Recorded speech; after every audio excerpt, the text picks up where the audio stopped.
નમસ્કાર. નમો ગુજરાત ન્યૂઝના રૂબરૂ કાર્યક્રમમાં આપ સૌનું સ્વાગત છે. ગુજરાતે જે દિશામાં અપ્રતિમ વિકાસ કર્યો છે અને એના કારણે દેશ અને દુનિયામાં ગુજરાત એક રોલ મોડેલ તરીકે ઓળખાય છે.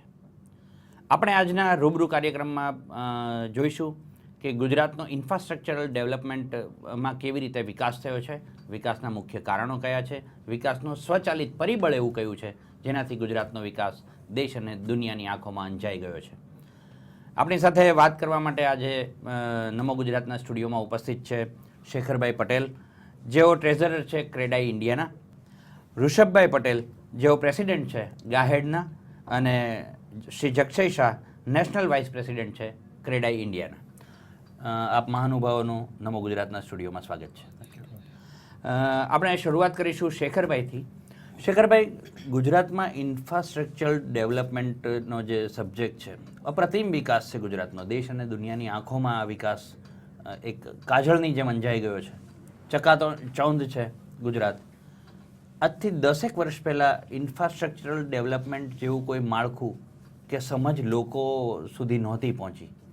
આજે 10 વર્ષમાં લોકો ઇન્ફ્રાસ્ટ્રક્ચરલ ડેવલપમેન્ટને એક અલગ નજરિયાથી જુએ છે. દાયકા પહેલાં શું પરિસ્થિતિ હતી, આજનો વિકાસ કેવી રીતે દેશ અને દુનિયા સુધી પહોંચ્યો છે? આમ તો ભારત દેશ આઝાદ થયો પછી બેઝિકલી ગુજરાતની પ્રજામાં વેપારી માનસ વધારે છે, એટલે ઘણું બધું ડેવલપમેન્ટ ચાલતું હતું આઝાદી પછી, પણ બધું સ્કેટર્ડ વેમાં ચાલતું હતું, છૂટું છવાયું ચાલતું હતું. છેલ્લા 10-12 વર્ષથી એને એક વિઝન મળ્યું, નવી દિશા મળી કે ભાઈ નર્મદા, તો નર્મદાને બહુ જ સારી રીતે ડેવલપ કરવી છે, એની બ્રાન્ચ કેનાલને દરેક જગ્યાએ પહોંચે એવું કરવું છે. અને 12 વર્ષમાં એટલું બધું કામ થયું કે ગુજરાતના ઘણા બધા વિસ્તારોમાં નર્મદા કેનાલ પહોંચી ગઈ.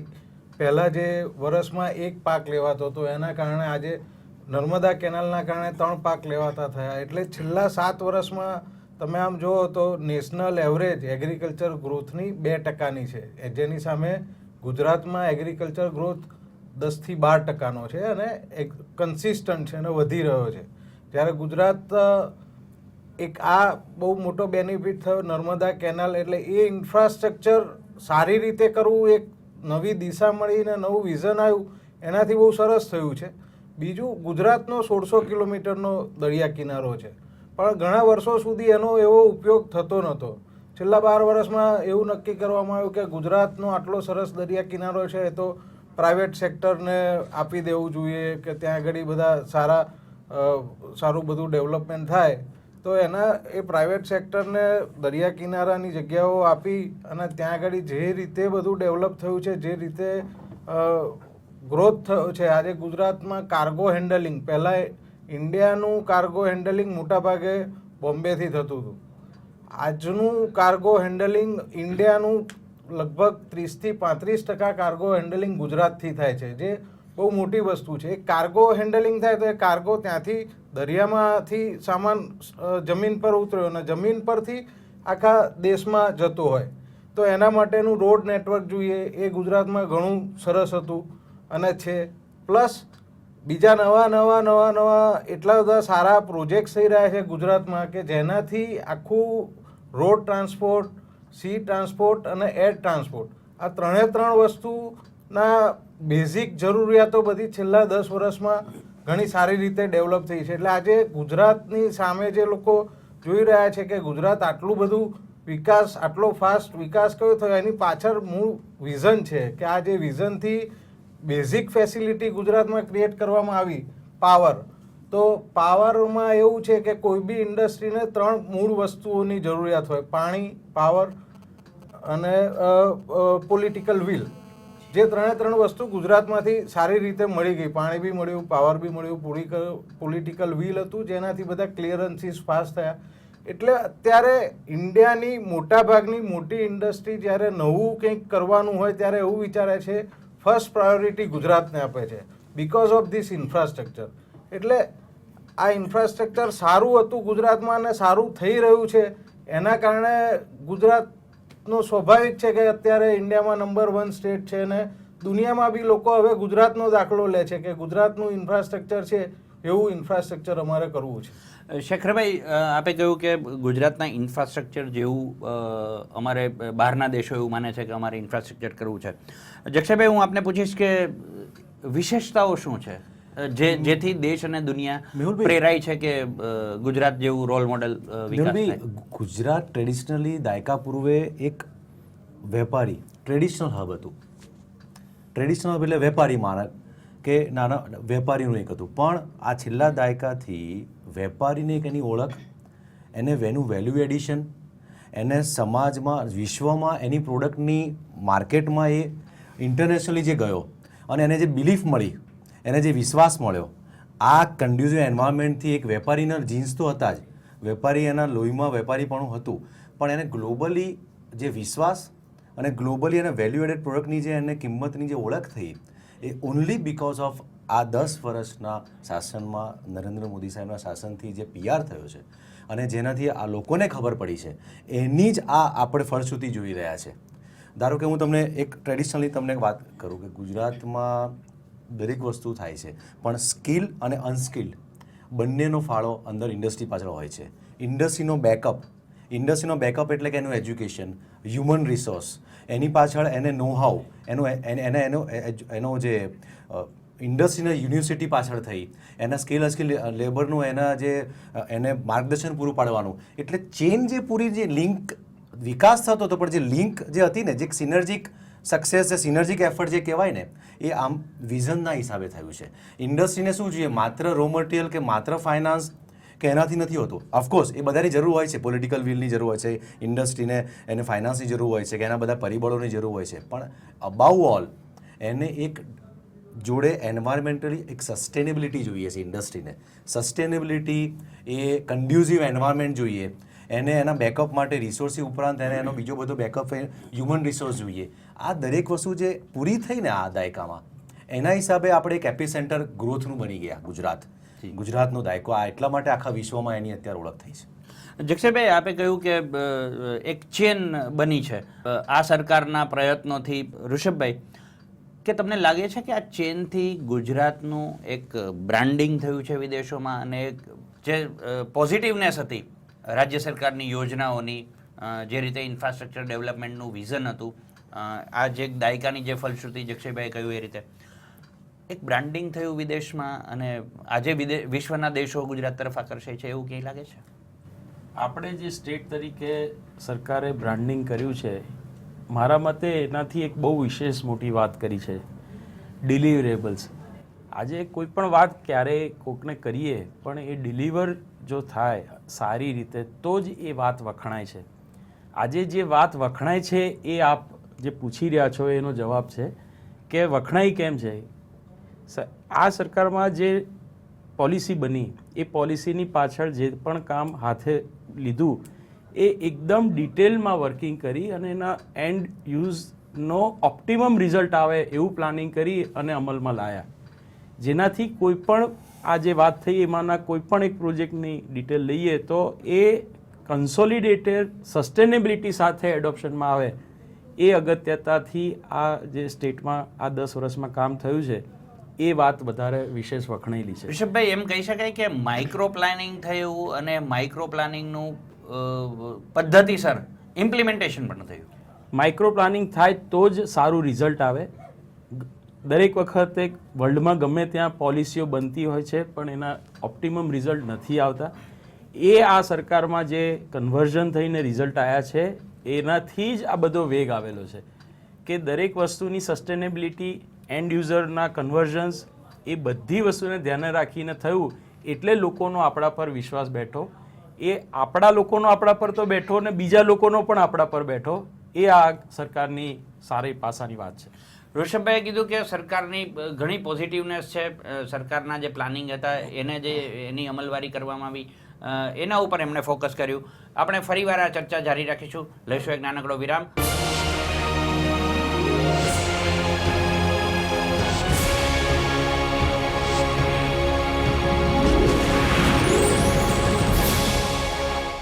વિરામ બાદ આપનું પુનઃ સ્વાગત છે. આપણે વાત કરી રહ્યા હતા ઇન્ફ્રાસ્ટ્રક્ચર ક્ષેત્રે ગુજરાતે જે કાઠું કાઢ્યું છે અને વિશ્વના દેશોમાં નામના કરી છે. ચર્ચાને જારી રાખીશું. આપણે વાત કરીએ જક્ષયભાઈ સાથે.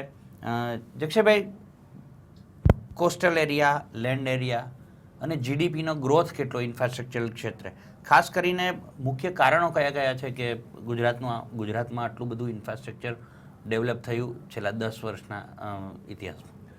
ગુજરાતનો અત્યારે લગભગ 40% જેટલો અર્બનાઇઝ એરિયા છે ગુજરાતમાં, અને લગભગ સેકન્ડ કે થર્ડ મારા મતે મને જ્યારે ત્યાં ધ્યાન છે ત્યાં સુધી આવે છે. અર્બન ગ્રોથ બી એટલો છે, જોડે જોડે એગ્રીકલ્ચર ગ્રોથ બી એટલો છે, ઇન્ડસ્ટ્રીયલાઇઝેશન બી એટલું છે. એની જોડે જે હ્યુમન લાઈફ ઇન્ડેક્સ કહેવાય કે સામાન્ય માણસ કેટલો હેપી છે, એને સેનિટેશન, એને પીવાના પાણીની ક્વોલિટી, લો એન્ડ ઓર્ડર, ઇન્ડસ્ટ્રીયલાઇઝેશન, રોજગારી અને ઓવરઓલ એની સુવિધાઓ, લાઈફસ્ટાઈલ, આ બધાનો જે સંગમ છે ને એ માત્ર ઇન્ડસ્ટ્રીયલાઇઝેશન કે માત્ર અર્બન પ્લાનિંગ નથી આવતો.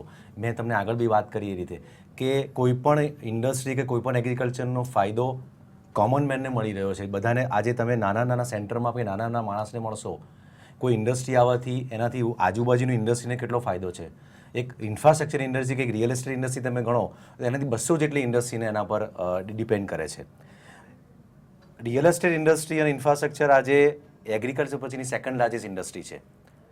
આ છેલ્લા દાયકામાં ઇન્ફ્રાસ્ટ્રક્ચર પર કે રિયલ એસ્ટેટ પર આટલો બધો જે પોલિસીઝ આવી, આટલો બધો કેમ વધાર રાખ્યો, એનું કારણ એક જ છે કે માસ સ્કેલ ઉપર માત્ર સ્કિલ નહીં પણ અનસ્કિલ માણસોને પણ, નાના છેવાડાના માણસ સુધીને પણ એનો લાભ મળ્યો છે. આજે દેશમાં દેશે અને બીજા બધા રાજ્યોમાં કેટલી બધી સ્કીમો કરી છે, તમે કેટલી બધી સ્કીમો જોઈ હશે સરકારની અલગ અલગ, પણ સરકારની સ્કીમોથી ક્યાં સુધી પહોંચવું એ બહુ એ છે. જ્યારે પબ્લિક પ્રાઇવેટ પાર્ટનરશિપને એકદમ સારા પરિણામ પાછું લઈ જવી હશે તો આવો એક ઓવરઓલ જે સર્વાંગી વિકાસ કહેવાય છે ને, એ આ ઉદાહરણ આ આટલા વર્ષોમાં અમે જોઈ રહ્યા છીએ. જક્ષયભાઈ, સર્વાંગી વિકાસની આપણે વાત કરી, પણ અલગ અલગ ક્ષેત્રોમાં જે ઇન્ફ્રાસ્ટ્રક્ચર ડેવલપમેન્ટ થયું છે, વિસ્તૃત એની ચર્ચા વિશેષ છણાવટથી પણ થઈ શકે, પણ ગ્રામીણ ગ્રામીણ જે શહેરી અને એકદમ ગ્રામીણ વિસ્તાર છે, જે છેવાડાના માનવી સુધી જે વિકાસ પહોંચવો જોઈએ, એ કયા કયા ક્ષેત્રોમાં એની સમજ આવી છે અને એ વિકાસ પહોંચ્યો છે? આઈ થિંક ટ્રેડિશનલી આપણે ત્યાં પહેલાં ટેક્સટાઇલ, ડાયમંડ, બે મેજર આપણા ગુજરાતના, અને રાજકોટ બાજુ તમે જુઓ તો એન્જિનિયરિંગ હતું. મોટા પાસા જે પેદા થયા છે ફાર્માસ્યુટિકલ્સ, જે સૌથી મોટો ગ્રોથ થયો છે. લોજિસ્ટિકમાં એટલો બધો ભયંકર ગ્રોથ થયો છે. ત્રીજું, સૌથી વધારે જે કોમન મેનને તમે જે વાત કરો છો મેહુલભાઈ, ટુરિઝમમાં 100% કરતાં પણ વધારે આનો સીધો કોમન મેન સુધી એનો ફાયદો જાય છે. આજે આખા ગુજરાતમાં ખાલી ટુરિઝમ એટલે રિલિજિયસ ટુરિઝમ પણ છે, એટલે કે જે ટુરિઝમ કહેવાય ધર્માધારિત છે. બીજું સ્પોર્ટ્સ ટુરિઝમ છે, જે તમે જોઈ રહ્યા છો, ખેલકૂદ જોઈ રહ્યા છો. ત્રીજું કલ્ચરલ ટુરિઝમ છે. ચોથું મેડિકલ ટુરિઝમ છે. આ બધાને વેલ્યુ એડેડ વસ્તુની જે મેં તમને જે ખૂટતું હતું વસ્તુ, જેને ડાયરેક્ટ જે અસર પહોંચતી હતી, શ્વેત ક્રાંતિ આપણા ત્યાં હતી, પાણી સારું હતું, લાઇટ સારું, પણ એના બધાને ભેગું કરીને જો ખરેખર એક વિઝનથી, એક ટ્રેકથી જો ખરેખર લઈ જવામાં આવે, એ તો જ સામાન્ય માણસ સુધી પહોંચે ઇન્ફ્રાસ્ટ્રક્ચર ઇન્ડસ્ટ્રી. બાકી તો શું થાય, ઇન્ડસ્ટ્રી આવે ને અહીંયા કામ કરે ને બહાર જાય. અત્યારે ખરેખર શું થયું છે, ઇન્ડસ્ટ્રી આવી રહી છે, અહીંયા એ લોકો કામ કરી રહ્યા છે ને સીધો જ ઉપયોગ ગ્રામીણ કક્ષામાં થયો છે. તમે કચ્છ ભુજ બાજુ જુઓ તો ત્યાં આખા મોટા SEZ ને બધું થયું છે. રાજકોટ સાઈડ આખું એન્જિનિયરિંગ હબ મોટું થયું છે, ટુરિઝમ મોટું થયું છે. સાઉથમાંથી ચાલુ કરો આજે અંકલેશ્વર ને તમે જે થઈ રહ્યું છે, મધ્ય ગુજરાતમાં ધોલેરા અને આ બધાનો વિકાસ. એટલે તમે ઓવરઓલ અમદાવાદની આસપાસ તમે વેસ્ટર્ન એરિયામાં તમે જુઓ તો ઓટોમોબાઈલ, હું ઓટોમોબાઈલ તમને કહેવાનું રહી ગયો. હા, IT માટે આપણે હજી ઘણું કરવાનું બાકી છે, પણ એ બી આવનારા સમયમાં મને લાગે છે કે હવે આવનારા સમયમાં જે રીતે ઇન્ડસ્ટ્રી લોકો આવી રહ્યા છે, જો આઈટીમાં પણ IT વગર જો આટલો થયો છે, તો જો ખરેખર જો આઈટીમાં આવશે તો આ ગુજરાત ક્યાં પહોંચી જશે એ આપણે કલ્પના નથી કરી શકતા. જક્ષયભાઈ, આપે કીધું કે ઘણા બધા ક્ષેત્રોમાં ઇન્ફ્રાસ્ટ્રક્ચરનો વિકાસ થયો છે. ઋષભભાઈ, શેખરભાઈ સાથે વાત કરીએ. શેખરભાઈ, જીડીપીમાં ગુજરાતનું સ્થાન ક્યાં છે અને રૂરલ ઇન્ફ્રાસ્ટ્રક્ચરને ડેવલપ કરવા માટે હજી કેટલી તક છે ગુજરાત પાસે, એમ સમજો કે વિઝન 2020? એટલે જીડીપીની રીતે જોઈએ તો ઇન્ડિયાનો જે જીડીપીનો ગ્રોથ અત્યારે આમ છેલ્લા 2 વર્ષમાં માર્કેટ ખરાબ છે એના કારણે ઘટી રહ્યો છે. 6% જેવો છે આ વખતે પ્રોજેક્ટ થઈ રહ્યો છે. પણ એમાં ગુજરાતના કારણે ઇન્ડિયાનો જીડીપી વધારે સારો છે, કેમ કે ગુજરાતનો છેલ્લા 10-12 વર્ષથી જીડીપી 10%થી વધારે આવે છે. એટલે ગુજરાતનો જીડીપી જે વધારે આવે છે એ ઇફેક્ટ નેશનલ લેવલે થાય છે. એટલે જો નેશનલ લેવલે ઇન્ડિયાનો જીડીપી 10% લઈ જવો હશે તો ગુજરાતે કમર કસવી પડશે કે એનો જીડીપી 15% થાય, 20% થાય. અને એ જીડીપી 15% થી 20% કરવા માટે બેઝિક જરૂરિયાતની વસ્તુ ઇન્ફ્રાસ્ટ્રક્ચર છે, અને એ બધું આપણા ત્યાં ઘણી સારી રીતે કરવામાં આવ્યું છે. મેં પહેલાં વાત કરી એમ કે નર્મદાની જે વાત કરી કે એગ્રીકલ્ચર ગ્રોથ આપણા ત્યાં 10-12%નો થયો, એનાથી એનું રિઝલ્ટ શું? તો એનું રિઝલ્ટ ગામડાનો દરેક માનવી જેને પહેલાં એની આવક સપોઝ એક જ પાક થતો તો એની જગ્યાએ 3 પાક થઈ ગયા, એટલે એની આવક ઘણી વધી ગઈ. એટલે રૂરલ એરિયાના દરેક લોકોનો વિકાસ થયો છે. એટલે જે રાજ્યમાં રૂરલનો વિકાસ થાય ને તો ઓટોમેટિકલી અર્બન સેન્ટરનો વિકાસ થવાનો છે. એટલે મોસ્ટ ઇમ્પોર્ટન્ટ આ સરકારે જે છેલ્લા 10-12 વર્ષમાં જે કર્યું છે કે રૂરલને વિકાસ થવો બહુ જરૂરી છે. અર્બનમાં તો થાય જ છે વિકાસ, એને ઇન્ફ્રાસ્ટ્રક્ચરની જરૂર હોય છે, પણ રૂરલ પાછળ ભૂતકાળની સરકારોમાં કે ભૂતકાળના સમયમાં રૂરલ ગ્રોથ પાછળ ઓછું ધ્યાન આપવામાં આવ્યું હતું એવું લાગી રહ્યું છે, જે રીતે અત્યારે આપણે ફીલ કરી રહ્યા છીએ. પણ છેલ્લા 10-12 વર્ષમાં જે રૂરલ ગ્રોથ થયો છે ને એના હિસાબે આપણને આટલું સારું અને ચિત્ર દેખાય છે કે ગુજરાત બહુ આજે આગળ છે because of that rural growth.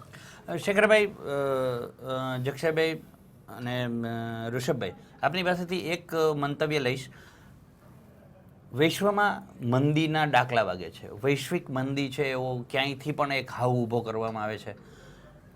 આ તમામ નેગેટિવ ઇફેક્ટની પણ ગુજરાતમાં પોઝિટિવ અસર થાય છે. ગુજરાત સતત વિકાસ કરતું રહ્યું છે. આ ક્ષેત્રમાં પણ, ઇન્ફ્રાસ્ટ્રક્ચરના ક્ષેત્રમાં પણ ગુજરાતનો તો પ્રગતિકારક વિકાસ છે.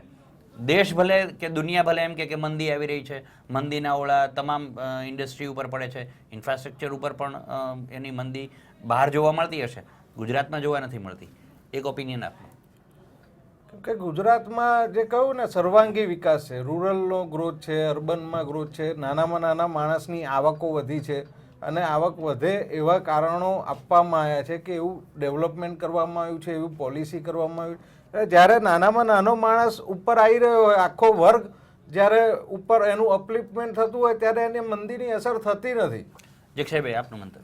સમગ્ર વિશ્વમાં નિરાશાનું મંદીનું જે માનસિકતામાંથી આ સરકાર બહાર આવી ગઈ. સૌથી વધારે જે પોઝિટિવિટી લેવાની છે ને, વેસ્ટર્ન પાર્ટમાં યુરોપ અને યુએસમાં એટલું બધું નેગેટિવિઝમ હતું કે લોકો નિરાશાજનક વાતાવરણ, ઇન્ડિયામાં નિરાશાનું વાતાવરણ તમે 2008 પછી જોઈ લો. એટલે ગુજરાત અને છેલ્લા 2 વાઇબ્રન્ટ ગુજરાતમાં જે જાપાન કે જે આ ઈસ્ટર્ન કન્ટ્રીનો જે સહયોગ અને એમના વિઝનનો અને આપણી તાકાતનો જે સુમેળ થયો ને, એના હિસાબે આખું નિરાશાવાળું આખું પાસું થઈ ગયું. Number 1, Gujarat traditionally because of Mahagujarat વખતે આપણે એક મુંબઈના નાના ભાઈ તરીકે આપણે વર્ષોથી જોઈ રહ્યા હતા, અને બધું જ વસ્તુ, એટલે આપણે કોઈની કમ્પેરિઝન નથી કરતા, પણ એક આપણે હંમેશા આપણે એનાથી એક હરીફમાં આપણે હતા. ખરેખર 10 વર્ષમાં ગુજરાતીને પોતાને ગૌરવ થાય, પોતે કોલર ઊંચો રાખીને ફરી શકે એવું જો માન મળ્યું હોય તો બીકોઝ ઓફ ગુજરાતમાં આટલો બધો ગ્રોથ થયો છે. આજે હું તમને ગિફ્ટનો દાખલો કહું. ધારો કે આપણે બોમ્બેથી 1 કલાક દૂર છીએ. સૌથી વધારે જો ગિફ્ટનું અત્યારે કોઈને ખબર જ છે, માત્ર આઈટી કે માત્ર ફાઇનાન્સ કે માત્ર ઇન્સ્યોરન્સ કે બેન્કિંગ નથી, પણ ખરેખર એક બોમ્બેને પણ હરીફ થઈ શકે, કદાચ એનાથી આગળ જઈ શકે એવી આ વસ્તુ અત્યારે થઈ છે. આટલા તમે ગુજરાતના જેટલા પણ નેશનલના જે પૈસા જે આપણું બજેટ હોય છે 6000 કરોડથી અત્યારે 1 લાખ કદાચ સમથિંગ જે આંકડા છે સરકારી, ત્યાં સુધી લઈ જવું અને એની યોજનાઓ ત્યાં ઓકે કરવી, એ એક મોટી વસ્તુ છે. એ કોના માટે છે આ બધું? આ વસ્તુ ખરેખર બહારના સ્ટેટની આપણે કમ્પેરિઝન કરીએ તો આપણે ઘણા અત્યારે આગળ પહોંચી ગયા છે, અને હવે આવનારા સમયમાં આપણે એવા થ્રેશોલ્ડ ઉપર છીએ. અત્યારે જે થઈ રહ્યું હતું બધા એવું કહેવાય કે જે આપણે હજી તો આમ પેલા આપણે ખાડા પૂર્યા જેવું થયું. હવે જે ટેક ઓફ જે થવાનો છે એ ગુજરાતનો જે સર્વાંગી થવાનો છે બહુ અલગ ટાઈપનો થવાનો છે એવું જોઈ રહ્યા છે. જક્ષયભાઈ કહ્યું કે ગુજરાત હરણફાળ ભરી રહ્યું છે.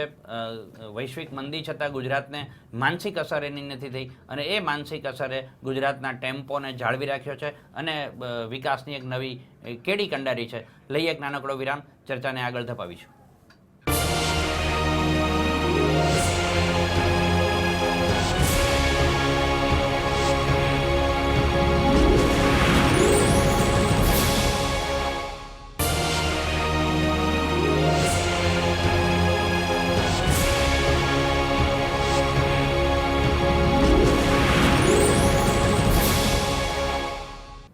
વિરામ બાદ આપનું પુનઃ સ્વાગત છે રૂબરૂ કાર્યક્રમમાં. આપણી સાથે છે શેખરભાઈ પટેલ, ટ્રેઝરર છે ક્રેડાઈ ઇન્ડિયાના, ઋષભભાઈ પટેલ અને જક્ષય શાહ. એમની સાથે ગુજરાતના ઇન્ફ્રાસ્ટ્રક્ચરલ ડેવલપમેન્ટ વિશે આપણે વાત કરી રહ્યા હતા બ્રેક પહેલાં. ઋષભભાઈ, એ કહો કે સર્વાંગી વિકાસ માટે આપણે જે આપણા સરકાર દ્વારા જે પોલિસી બનાવવામાં આવી છે એ પોલિસીના આધારે 2020માં ગુજરાત ક્યાં હશે? હું બહુ સ્ટ્રોંગલી માનું છું કે આપણી જે ઇકોનોમી 10 વર્ષ પહેલાં સેવિંગ્સ ઇકોનોમી હતી એમાંથી સ્પેન્ડિંગ ઇકોનોમીમાં કન્વર્ટ થઈ, એમાં ગુજરાતે સૌથી વધારે એનો લાભ લીધો છે. સરકારની પોલિસી એન્ડ યુઝર તરીકે છેક છેવાડાના માનવીને ઓક્યુપાય થાય એ રીતના પૈસાનું પ્લાનિંગ કરી અને પહોંચાડેલો છે. મને યાદ છે કે મારી 10 વર્ષ પહેલાં જ્યારે ઇન્ડસ્ટ્રીમાં એન્ટ્રી થઈ ત્યારે મારી જ ઉંમરના દરેક જે સ્ટુડન્ટ હોય અથવા તો ગ્રામીણ લોકોને અમેરિકા જવાનો એક મોહ હતો. અને એ અમેરિકા જવાનો મોહ કેમ હતો? ખાલી પૈસા કમાવા બાબતે ન હતો કે લાઈફમાં લાઈફસ્ટાઈલ અહીંયા આગળ નથી, પૈસા એટલા પૂરતા નથી પડતા, ફેમિલીમાં ઓછું પડે છે. એ આ સ્પેન્ડિંગ ઇકોનોમી જે આ 10 વર્ષે મેચ્યોર થઈ છે ને, એ આ બદલાવ બધા લોકો પર્સનલી ફીલ કરી રહ્યા છે. એમાં સરકારનો બહુ મોટો રોલ છે કે દરેક અમેરિકા જવાની જગ્યાએ આવક ઘર સુધી પહોંચાડી આપી, જેનાથી અત્યારે આ જે માઇન્ડસેટમાં પોઝિટિવિટીમાં ફરક છે કે ગામડાનો માણસ ગામડામાં રહીને પણ ઇનફ કમાય છે, એની લાઈફસ્ટાઈલ સુધરી છે અને આ ઇન્ફ્રાસ્ટ્રક્ચર ગ્રોથનો એ લાભ લઈ રહ્યો છે. જીડીપીની જે શેખરભાઈએ વાત કરી, એ જીડીપી મારા ડેટા પ્રમાણે 12 થી 18% લોકો જ ટેક્સ સ્લેબમાં અત્યારે કન્ટ્રીમાં ફોલ થાય છે. આફ્ટર આપણે આ 5-7 વર્ષ પહેલાં જે 7%ની જગ્યાએ વધારે લોકોને ઇન્કમ ટેક્સ સ્લેબમાં આવ્યા પછી પણ. તો એના સિવાયના લોકો જે છે એ 140 કરોડ લોકોમાંથી વધારે લોકો ગ્રામીણ ક્ષેત્રની અંદર ખેતીની આવકથી જીવત લોકોના સ્લેબમાં આવે છે. એ લોકોને ત્યાંના ત્યાં જ રહે અને તોય આવકનો સ્ત્રોત વધારી આપી આ ઇન્ફ્રાસ્ટ્રક્ચરનો પૂરેપૂરો ઉપયોગ, પાવર, ફૂડ 24 કલાક મળી રહે અને એમાંથી ખેતી કરીને 3 પાક લઈ શકે એવી 10 વર્ષમાં માઇગ્રેશન થયું હોય એવું આ સરકારનું બહુ જ પોઝિટિવ પાસું છે. અને જેના લીધે આ ગ્રામીણ અર્થતંત્રને જે સ્ટ્રોંગ કર્યું છે અને જે અર્બન ઇન્ફ્રાસ્ટ્રક્ચરની વાત કરીએ છીએ એનાથી વધારે ગ્રામીણ ક્ષેત્રમાં ઇન્ફ્રાસ્ટ્રક્ચરમાં કામ થયું છે. પાણીની વાત હોય, પાવરની વાત હોય, રસ્તાની મજબૂતી વાત મળી છે હોય કે ગામના વિકાસના બહુ જ નાના ગાર્બેજ કલેક્શનથી માંડીને ગામની અંદરનું સેનિટેશનથી માંડીને દરેક વસ્તુ પાછળ જે સરકારી મિકેનિઝમે કામ કર્યું છે એ માઇલસ્ટોન વર્ક છે. અને એનો જ આ ઇકોનોમીમાં સરકારના અત્યારના દરેક વસ્તુની પોઝિટિવિટીમાં બહુ જ મોટો સેન્ટ્રલ લેવલે આપણે મદદ કરી રહ્યા છે એનો મૂળભૂત પાસું છે. જક્ષયભાઈ, ઋષભભાઈએ કહ્યું કે સેન્ટ્રલ લેવલે, કેન્દ્રીય કક્ષાએ ગુજરાત મદદગાર થઈ રહ્યું છે ઇન્ફ્રાસ્ટ્રક્ચરલ ડેવલપમેન્ટમાં. આપનું વિઝન 2020 શું છે કે કયા ક્ષેત્રો સુધી હજી પહોંચી શકાય અને બેવડી ઝડપે? નહીં, આપણે જઈ રહ્યા. આપણે તો પાવર પોલિસી હોય, એન્વાયરમેન્ટલ પોલિસી હોય, રોજગાર તાલીમની વાત હોય, સ્કિલ અનસ્કિલ ડેવલપમેન્ટ હોય, ટુરિઝમ હોય, તમામ ક્ષેત્રે આપણે ઉદાહરણ પાડી રહ્યા છીએ. તમામ તમે ગ્રામીણમાં તમે કન્યા કેળવણીથી માંડીને આપણે જે જોઈ રહ્યા છે, ખરેખર અમને આનંદ છે. અમે શહેરમાં કામ કરીએ છીએ એટલે આનંદ છે એવું નથી, પણ અમે રૂરલ એરિયામાં કામ કરીએ છીએ, ઇન્ડસ્ટ્રી અમે કરી રહ્યા છે, ત્યાં અમને જે મળી રહ્યો છે સૌથી મોટો છે રો મટીરિયલ. 2 વસ્તુ છે, લેન્ડ, જે સહયોગ, જે વસ્તુ અમને ઇન્ડસ્ટ્રી તરીકે રૂરલ એરિયામાં ગ્રામીણ એરિયામાં મળી રહ્યો છે એ કદાચ તમે કોઈ જગ્યાએ આજે કેટલા સ્ટેટમાંથી તમે દરરોજ જાહેરાતો ઇન્ડસ્ટ્રી પાછી જાય છે. હજી પરમ દિવસે પણ એક સ્ટેટમાંથી એક ઇન્ડસ્ટ્રી મોટી પાછી ગઈ લોજિસ્ટિકની, એની પહેલાં ઘણી પાછી ગઈ. તો આ બધાના કારણો એટલા માટે છે કે લોકોનો વિશ્વાસ, જે સરકાર માટેનો વિશ્વાસ હોય છે, જે ડેવલપમેન્ટ થઈ રહ્યું છે એનો જે સંવાદ હોય છે, એટલો બધો સ્ટ્રોંગ અહીંયા રાજ્યમાં થઈ રહ્યો છે. લોકોને એક નેતાને સુકાની માટેનું એક આશ્વાસન અને એક જે સુખદ પેલું જે હોય છે ને સંતોષ, એ અહીંયા જોવા મળી ગયો. એના પરિણામે ઇન્ડસ્ટ્રીવાળાને અહીંયા વધારે વિશ્વાસ પડ્યો છે. ઇન્ડસ્ટ્રી તો બધા લોકો કરતા હોય, કેમ અહીંયા જ વધારે લોકો કરે છે? હવે જે સબસિડરી છે, ઇનડાયરેક્ટ બીજી બધી જે ઇન્ડસ્ટ્રી આવવાની છે એક મોટી ઇન્ડસ્ટ્રી આવ્યા પછી, એ હવે જે શરૂ થવાની છે એ કદાચ સૌથી વધારે મોટામાં મોટો ગુજરાત લીડ કરશે દરેક વખતમાં. એ આવનારા 5-10 વર્ષમાં જોવા મળશે. શેખરભાઈ, વિઝન 2020ની આપણે વાત કરી રહ્યા છીએ. જક્ષયભાઈએ કીધું કે આપણે લીડ કરી રહ્યા છીએ. ક્યાંય એવું લાગે છે કે બહારના રાજ્યો જે અહીંયા મોટી મોટી કંપનીઓ પોતાની સ્થાપના લગાવે છે, લો એન્ડ ઓર્ડર, જનસામાન્ય સાથેનું દૂધમાં સાકરની જેમ ભળી જવું, ઇન્ડસ્ટ્રીયલિસ્ટ સાથે એમના કામને આગળ ધપાવવું, એ કોઈ ઇન્ફ્રાસ્ટ્રક્ચરના આ દાયકામાં કેવી રીતે હેલ્પફુલ થયું? બેઝિકલી શું છે કે ઇન્ડસ્ટ્રી, મોટી ઇન્ડસ્ટ્રી હોય કે નાની ઇન્ડસ્ટ્રી, ત્યાં જ જાય જે સ્ટેટમાં પોલિસી સારી હોય, જે સ્ટેટમાં ગવર્નન્સ સારું હોય, જે સ્ટેટમાં એજ્યુકેટેડ લોકો હોય, એટલે સ્કિલ લેબર બી મળતા હોય, અનસ્કિલ લેબર બી મળતા હોય. એક આ જ નાનું એક્ઝામ્પલ છે કે આપણે સોલર પાવર પોલિસી ગુજરાતે કરી, જે આખા ઇન્ડિયામાં કોઈ પણ સ્ટેટે નથી કરી. સેન્ટ્રલ ગવર્મેન્ટની એક સોલર પાવરની પોલિસી હતી અને એમાં બી 1 મેગાવોટ સુધીના પાવર પ્લાન્ટની પોલિસી હતી. ત્યારે ગુજરાતે પહેલ કરી આખા દેશમાં અને નવી સોલર પાવર પોલિસી બનાવી.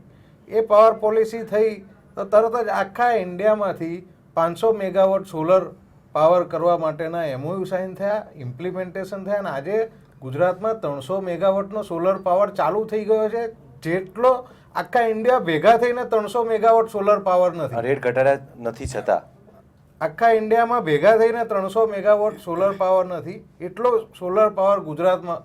300 મેગાવોટ બહુ મોટી ફિગર નથી, પણ તમે જુઓ કે ગ્રીન પાવર છે અને આને પોલિસી ડ્રીવન બનાવ્યું છે, એટલે આગળ આખા એક ઇન્ડિયામાં ઉદાહરણરૂપ થયું કે સોલર પાવર આટલી ઝડપે થઈ શકે. અને હવે આખા ઇન્ડિયાના જેટલા સોલર ડેવલપર છે બધાને ગુજરાતમાં જ કરવો છે સોલર પાવર. એટલે એક પોલિસી, એક વિઝન કેટલો ફરક પાડી શકે એનું આ એક સોલર પાવર ઉદાહરણ છે. અને 2020 માટે એવું છે કે આપણી પાસે વિઝન છે, આપણા મુખ્યમંત્રી પાસે વિઝન છે કે અલગ અલગ સેક્ટર જોઈ શકે.